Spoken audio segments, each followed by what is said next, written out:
Britney Spears was onto something in her song entitled Toxic with the lyrics, "Don't you know that you're toxic?"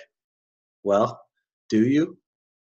Today I want to talk about two things that you can change in your life to majorly decrease your toxic load and therefore decrease your risk for all kinds of chronic illnesses.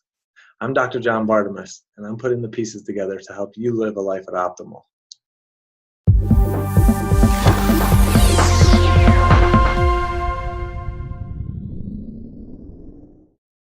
If you live in the United States, you are toxic.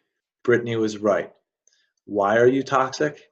Because our air, land, and water are all toxic due to pesticides, herbicides, antibiotics, medications, GMOs, etc., etc. And so if you're not actively trying to avoid toxins and actively taking measures to decrease your toxic load, those toxins are building up inside of you. And research shows more and more every day that toxic load correlates more with diabetes than how much sugar you eat. Toxic load correlates strongly with your cancer risk, with your cardiovascular disease risk, with your risk of disease from all causes. Well, guess what? You can't stop breathing and you can stop drinking water. And guess what? Those are two of the largest sources of toxins in our everyday life.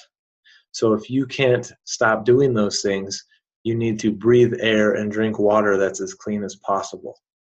How do you know if the air you're breathing and the water you're drinking is really that toxic for you?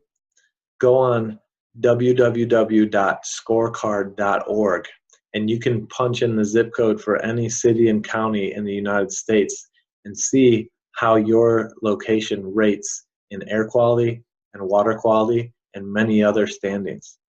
And if you rate low, like Charlotte and Mecklenburg County does, where I live, then you need to take measures to clean up your water and clean up your air, at least in your home, so that you can decrease the overall toxic load and decrease your risk of death and risk of chronic illness from all kinds of causes. If you end up having very high toxic load levels, functional medicine practitioners are trained to understand how to test for and then deal with toxicity so that you can live as optimal as possible and have the lowest toxic load possible.